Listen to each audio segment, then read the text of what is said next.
For 5 days, the journey has been inward, from grounding to creation to strength and to love. On day 5, we open the heart, learning to nurture, to feel, to connect. On day 6, the energy rises to Vishuddha, the throat chakra where truth finds its voice.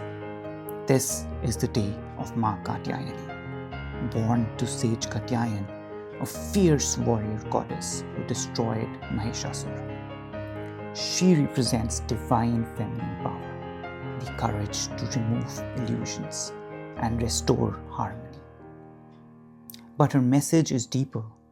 Love unexpressed remains incomplete.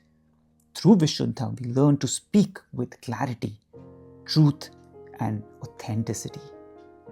Not to fight the world, but to align with it. Today, we express what is real, clearly and fearlessly. That's day 6 of Navratri Inner Code.